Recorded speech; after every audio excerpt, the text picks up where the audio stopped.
जय हिंद साथियों, कैसे हैं आप सभी लोग। आई होप आप सभी लोग स्वस्थ होंगे।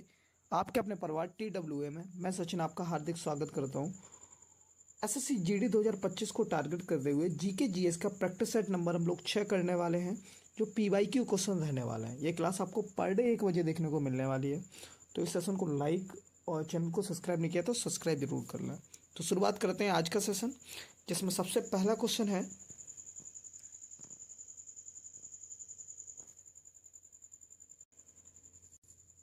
साइखोम मीराबाई चानू एक हैं। क्या हैं? एक भारतीय मुक्केबाज हैं, भारतीय पहलवान हैं, भारतीय भारोत्तोलक हैं, भारतीय साइकिल चालक हैं। तो जो मीराबाई चानू हैं, ये क्या हैं?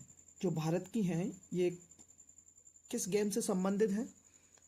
तो ये रेसलिंग से संबंधित हैं। जो भारतीय भारोत्तोलक होता है, जो ये रेसलिंग होता है, यानी जो वजन उठाने वाला वो होता है, उससे ये संबंध रखती हैं मीराबाई चानू। इन्होंने 2020 में टोक्यो ओलंपिक महिलाएं 49 केजी वाले में रजत पदक भी इन्होंने जीता हुआ है। अगले क्वेश्चन की तरफ चलते हैं।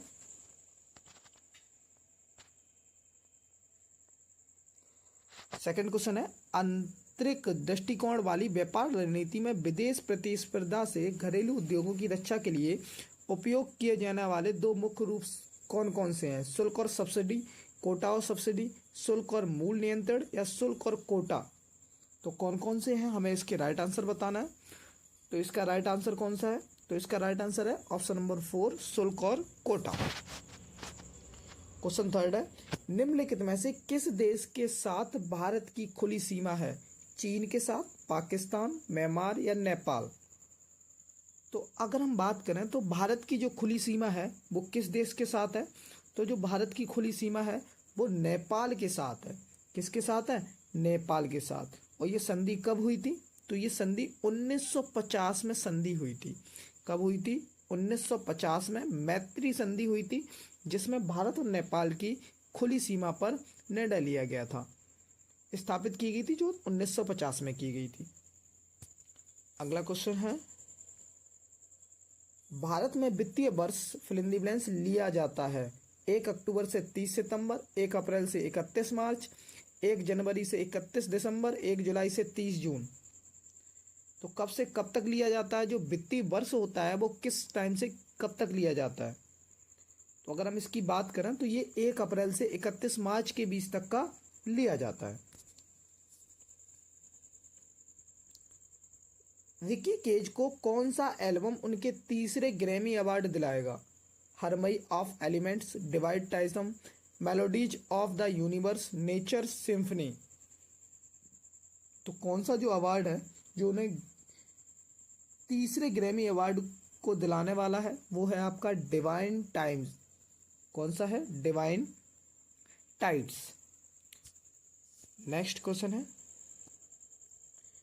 किस प्रकार की शूटिंग खेल में एथलीट 10 मीटर, 25 मीटर और 50 मीटर की दूरी से लक्ष्य पर शूट करते हैं? तीरंदाजी, राइफल शूटिंग, स्कीट शूटिंग या वाइथलॉन। तो अगर हम बात करें, जो 10 मीटर, 25 मीटर और 50 मीटर की दूरी लक्ष्य से शूट करते हैं, ये होती है राइफल शूटिंग।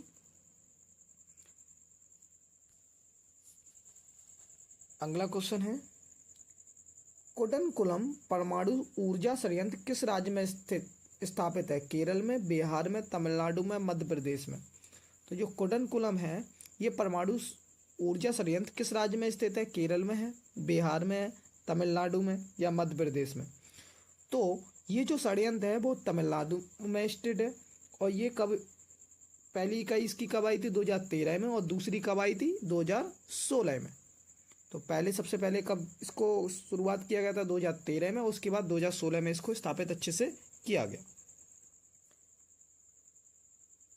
सबसे पुराना वेद ऋग्वेद है, जिसकी रचना लगभग फिल इन द ब्लैंक्स वर्ष पहले हुई थी। 2500, 5000, 3500, 2000। जो सबसे पुराना वेद है ऋग्वेद, इसकी स्थापना लगभग कितने वर्ष पहले हुई थी? तो इसकी स्थापना जो हुई थी वो लगभग 3500 वर्ष पहले हुई थी। ऋग्वेद की स्थापना कब हुई थी? 3500 वर्ष पहले हुई थी। ऋग्वेद को कितने पुस्तकों में विभाजित किया गया? तो इसे 10 पुस्तकों में विभाजित किया गया है। भारतीय संविधान के निम्नलिखित में से कौन से अनुच्छेद धर्म की स्वतंत्रता का अधिकार से संबंधित है? आर्टिकल 60 से 65, आर्टिकल 21 से 24, आर्टिकल 25 से 28, आर्टिकल 30 से 35। तो कौन सा आंसर रहने वाला है? तो इसका राइट आंसर है आर्टिकल 25 से 28 के बीच में जो है वो धर्म की स्वतंत्रता का अधिकार से संबंधित है। नृत्य शैली दक्षिण भारतीय राज्य केरल से उत्पन्न हुई है। केवल मोहिनीअट्टम, कथकली और मोहिनीअट्टम, केवल कुचिपुड़ी, केवल कथक। तो वो कौन सी है जो दक्षिण भारतीय राज्य केरल से उत्पन्न हुई है? तो वो ये कथकली और मोहिनीअट्टम नृत्य शैली जो है वो दक्षिणी भारत केरल से उत्पन्न हुई है। कहाँ से उत्पन्न हुई है? केरल से। अगला क्वेश्चन है 2011 के एक दिवसीय क्रिकेट विश्व कप की मेजबानी किसने की थी? ऑस्ट्रेलिया ने, केवल भारत ने, भारत, श्रीलंका, बांग्लादेश ने, केवल श्रीलंका और बांग्लादेश ने। तो किसने की थी?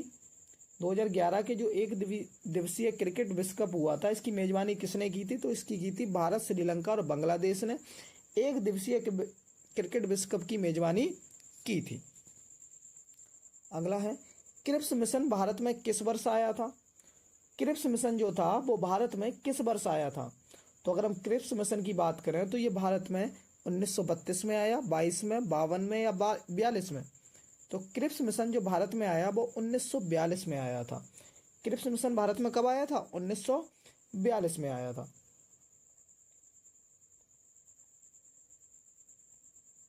अगला क्वेश्चन है भारतीय संविधान का अनुच्छेद सर्वोच्च न्यायालय को मौलिक अधिकारों को परिवर्तन के संबंध में एक व्यापक मूल अधिकार प्रदान करता है। 31, 226, 13 और 32 टोटल कितने करता है वो हमें बताना है। तो इसका राइट आंसर है टोटल वो 32 करता है। भारतीय संविधान का जो अनुच्छेद है उसमें 32 सर्वोच्च न्यायालय को मौलिक अधिकारों के परिवर्तन के संबंध में एक व्यापक मूल अधिकार क्षेत्र प्रदान करता है। अगला क्वेश्चन है अगस्त 2023 में नीरज चोपड़ा ने बुडापेस्ट हंगरी में आयोजित विश्व एथलेटिक चैंपियनशिप में पुरुषों की भाला फेंक स्पर्धा में पदक जीतकर इतिहास रचा था। कांस्य, रजत, स्वर्ण या 2? तो अगर हम यहाँ पे बात करें तो उन्होंने स्वर्ण पदक जीतकर इतिहास रचा था। जब स्वास्थ्य और परिवार कल्याण तथा रसायन और उर्वरक मंत्री डॉक्टर मनसुख मंडाविया और रेलवे, संचार, इलेक्ट्रॉनिक और सूचना प्रौद्योगिकी मंत्री श्री अश्विनी वैष्णव ने जन औषधि ट्रेन को हरी झंडी दिखाई थी। कब दिखाई थी? 2023 में, 20 में, 21 में, 22 में। तो ये जो हरी झंडी दिखाई गई थी वो 2023 में दिखाई गई थी। जिसका लक्ष्य क्या था? जिसका मुख्य रूप से लक्ष्य था कि जो गरीब और वंचित को किफायती मतलब अच्छे दामों पर और गुणवत्ता वाली दवाएं उपलब्ध हो सकें। फारतोपा यात्रा और मांडो उत्सव निम्नलिखित में से किस राज्य से संबंधित हैं? केरल, कर्नाटक, मध्य प्रदेश, गोवा। तो फारतोपा और यात्रा और मांडो उत्सव हैं ये किससे संबंधित हैं? तो ये गोवा से संबंधित हैं। किस राज्य से संबंधित हैं? ये गोवा से संबंधित हैं। अगला क्वेश्चन है राष्ट्रीय राजधानी क्षेत्र दिल्ली सरकार संशोधन विधेयक 2023 राष्ट्रीय राजधानी सिविल सेवा प्राधिकरण की स्थापना करता है, जिसमें मुख्यमंत्री, दिल्ली के मुख्य सचिव और शामिल हैं। भारत के कैबिनेट सचिव, भारत के राजस्व सचिव, दिल्ली के शिक्षा मंत्री, दिल्ली के प्रमुख गृह सचिव। तो कौन कौन शामिल है?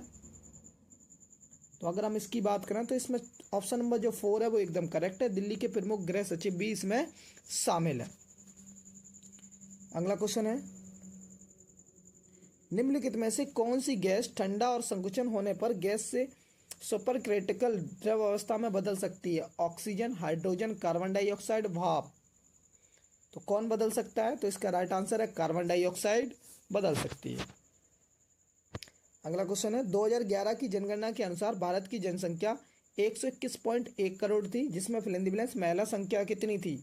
42.5%, 48.5%, 44.5%, 46.5%। तो इसका राइट आंसर है 48.5% थी।